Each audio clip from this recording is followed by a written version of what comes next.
hari keberuntungan kamu. Serukan hari-harimu dengan obrolan daging banget. Berbagai genre konten audio ada di sini. Kalau lu nemu pasangan yang Disinilah tempat audio kreator monetize kontennya. atau mau presentasi ke bos-bos kena HIV gitu baru dapat kabar lo HIV positif. Dimanapun, kapanpun, Audio Now. Hanya di Roof. Download sekarang juga.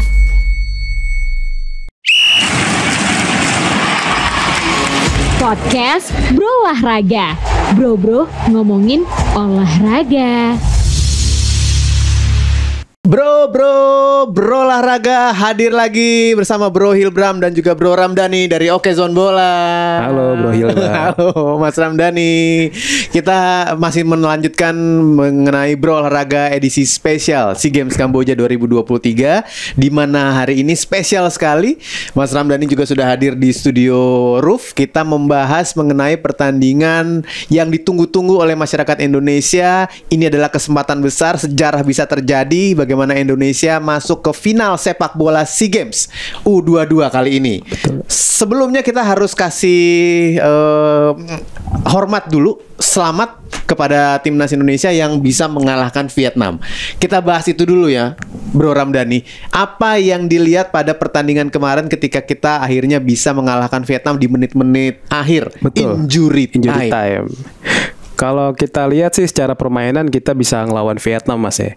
Karena permainan Vietnam di bawah Philippe Troussier nih agak berbeda dibanding Park Hang-seo yang pressing ketat gitu, di mana setiap pemain di zaman Park Hang-seo, setiap pemain kita dapat bola langsung di pressing.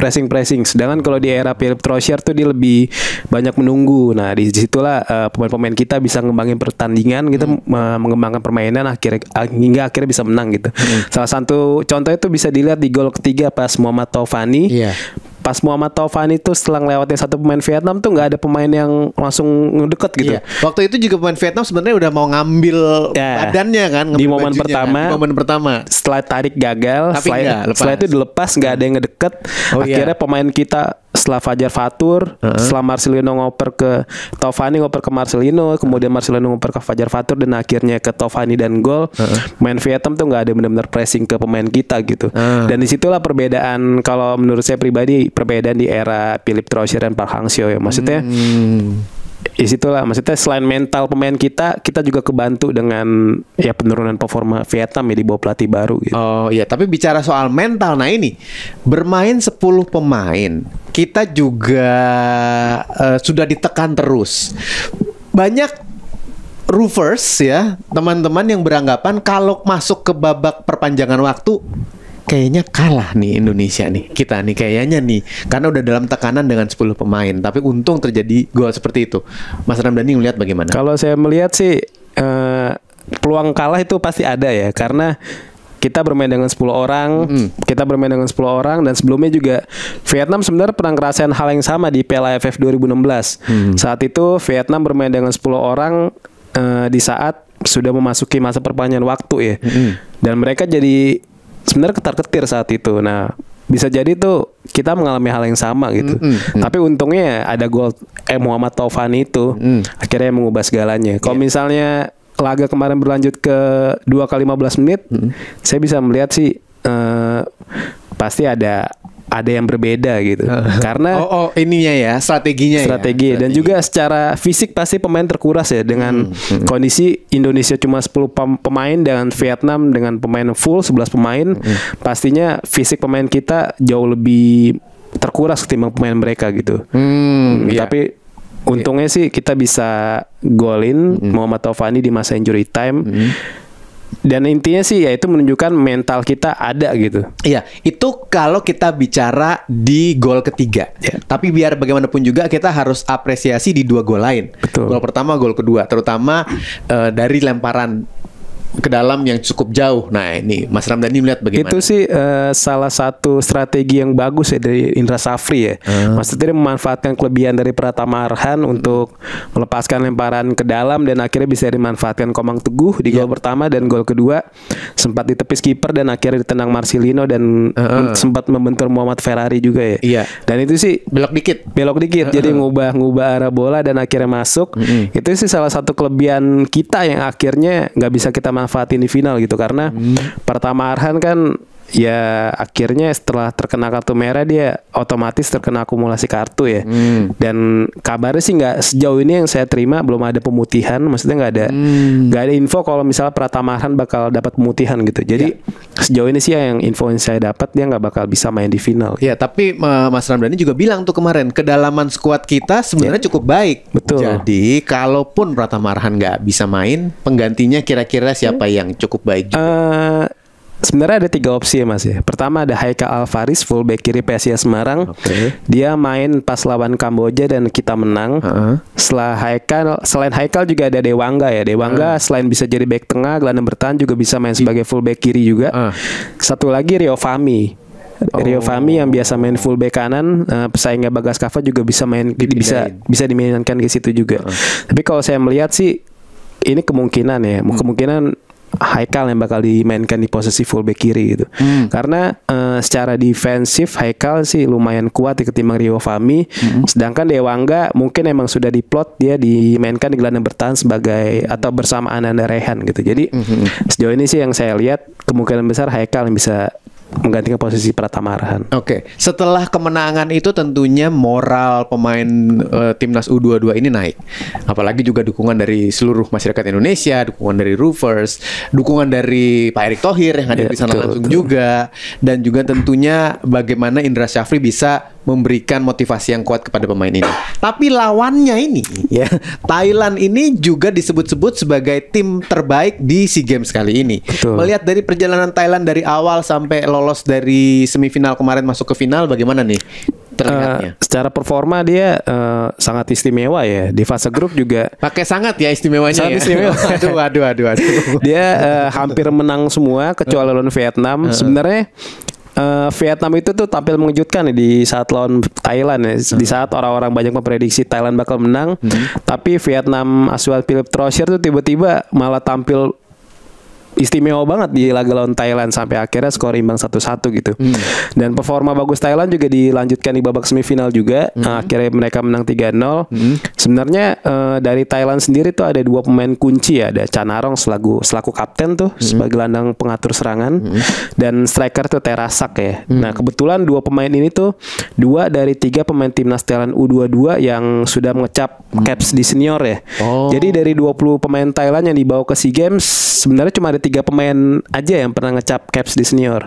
Itu berbeda dengan timnas kita yang mana mayoritas atau ya bisa dibilang 11-11-nya nih pemain yang main di starter tuh udah pernah main di senior gitu. Jadi sebenarnya secara pengalaman kita lebih matang ya ketimbang pemain timnas Thailand. Ya tinggal bagaimana Indra Safri bisa memotivasi pemain kita supaya nggak inferior ya di hadapan pemain Thailand gitu. Oke, wah berarti ini ya, sepertinya kita mendapat angin segar nih dari Mas Ramdhani. Kalau dilihat dari pengalaman yang cukup baik dari pemain-pemain timnas kita sekarang ini, berarti kita punya modal tersendiri untuk menghadapi Thailand. Betul, Mas. Dan kalau dilihat dari modalnya, selain dari modal ketenangan, pengalaman, apalagi nih, terutama dari skill pemain dan skill sebuah tim. Skill dan kesulitan tim sih dari timnas Indonesia U22 nggak perlu diragukan lagi, yang pasti Mas Ilbram ya.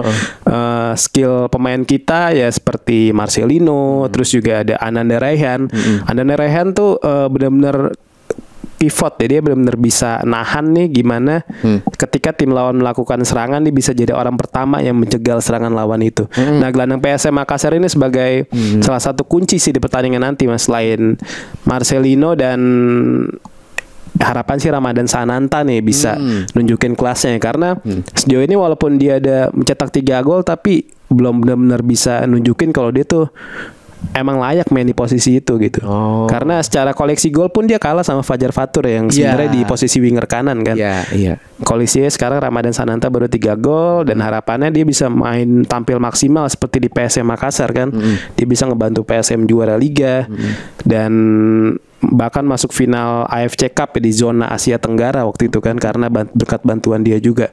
Ya harapannya sih skill-skill pemain kita nih bisa skill itu bisa menyatu dan bikin timnas solid gitu di final nanti. Kalau dilihat dari skillnya pemain Thailand, sama kah atau kita lebih unggul sedikit? Kita sebenarnya sama sih Mas, sama-sama bagus ya. Sama-sama bagus karena ya pemain Thailand juga mayoritas juga udah main di kasta teratas di Liga Thailand atau Liga 1 Thailand. Jadi secara mental dan skill juga yang pasti sama bagusnya. Cuma yang bisa membedakan ini pengalaman sih sebenarnya Mas. Pengalaman karena pengalaman main internasional tuh pemain kita jauh lebih tinggi ketimbang pemain Thailand. Kita punya Marcelino yang sudah lama main, bahkan udah main di Piala AFF 2022 kemarin kan dan jadi starter. Terus juga ada Rizky Ridho, ada banyak lah pokoknya. Ada Ramadhan Sananta juga. Yang dikhawatirkan Mas Ramdhani adalah ketika timnas kita itu baru dibentuk. Tim yang ini betul, tim U22 ini kan baru beberapa bulan saja kan. Sementara Thailand kan sudah cukup lama ya mereka dibentuk. Nah, ini kan cukup berpengaruh ke kekompakan dari tim. Bagaimana tuh? Tapi sejauh ini sih ya kekhawatiran kita di balik cerita kalau pemain kita baru full ya di akhir April, sejauh ini nggak terbukti Mas ya. Terbukti kita bisa masuk ke final dengan rentetan 5 kemenangan beruntun kan, itu menunjukkan kalau secara chemistry kita nggak kalah dari Thailand gitu. Sejauh ini kekompakan lini belakang, lini tengah dan lini serang tuh benar-benar saling bersatu padu sampai akhirnya kita bisa masuk ke final gitu. Walaupun secara benar kata Mas Ilbram, secara TC Thailand lebih lama ya karena dia dari Maret sudah training center ya. Bahkan dia sudah berangkat ke Doha kan, ke Uni Emirat Arab dengan sempat menang lawan Qatar kan, sempat nahan Arab Saudi gitu. Si Thailand ini. Nah, jadinya sebenarnya itu bisa jadi model buat mereka. Nah, tapi bagaimana caranya Indra Safri nih bisa motivasi lagi pemain supaya jangan takut sama Thailand. Itu dia kuncinya ketika melawan Vietnam.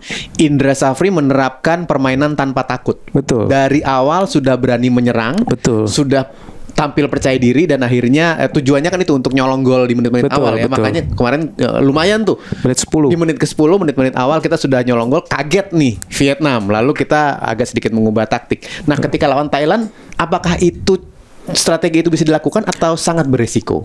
Saya menilai strategi itu wajib dilakukan ya. Ketika kita sudah mencetak gol cepat, mungkin kita bisa agak menunggu ya. Agak bertahan agak menunggu, agak bertahan buat merapatkan barisan. Ketimbang kita menunggu di awal, kalau misalnya sudah kebobolan lebih dulu, panik gitu. Nah, makanya kuncinya Indra Safri ini sebagai pelatih yang berpengalaman di level kelompok umur Mas ya, karena kan dia pernah juara Piala AFF U19 2013, terus juga pernah juara Piala AFF U22 2019 dan tepatnya di Kamboja juga, dan waktu itu ngalahin Thailand juga di final ya. Sebenarnya sih ada satu catatan unik sih Mas yang saya dapat. Tiap kali Indra Safri bawa timnas Indonesia ngalahin Vietnam di fase gugur, Indonesia selalu juara. Itu Amin. Ya walaupun bola itu bundar ya. Beda lagi ceritanya di lapangan. Betul. Di sisi lain yang tidak kalah menarik adalah bagaimana kita melihat waktu istirahat kita lebih panjang dong. Betul. Paling tidak kita dapat sedikit tambahan 2 jam lah. Sedikit tambahan ekstra tenaga lah. Nah, untuk bicara mengenai stamina, bagaimana nih Mas? Karena banyak juga pengamat sepak bola yang mengatakan salah satu kekurangan timnas kita adalah di stamina. Ya, di ujung-ujung menit menjelang 90 tuh udah bahaya tuh. Betul. Tapi sih kalau saya melihat di era semenjak Sintayong masuk ya, semenjak Sintayong masuk dan sekarang diteruskan Indra Safri, stamina pemain kita sudah agak meningkat ya. Bahkan baru-baru ini Sintayong ngomong tuh kalau stamina pemain kita sudah setara dengan pemain Korea Selatan. Baru-baru ini Sintayong ngomong. Udah ngomong kayak gitu.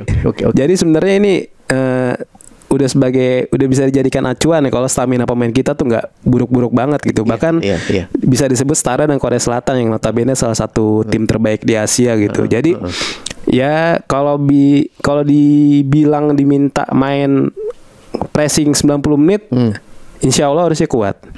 Dan itu sih sebenarnya militansi itu yang sudah ditunjukkan Indra Safri sejak melatih timnas Indonesia U19 kan. Saat itu juga di final lawan Vietnam yang dimana intensitas pertandingan itu tinggi banget kan sampai 120 menit dan lanjut ke adu penalti gitu. Saat itu pemain-pemain kita kayak Evan Dimas juga main gila-gilaan tuh stamina itu dan saya melihat sih stamina bukan jadi masalah buat timnas Indonesia U22. Iya, tambahan lagi adalah Indra Safri membawa asisten pelatih yang juga jagoan-jagoan pemain timnas kita pada masanya ada Bima Sakti, ada Kurniawan Dwi Yulianto. Nah, masuknya para asisten pelatih ini bagaimana nih, Mas? Ya benar. Yang pasti masuknya mereka juga memberikan pandangan baru ya ke Indra Safri secara pemahaman taktik.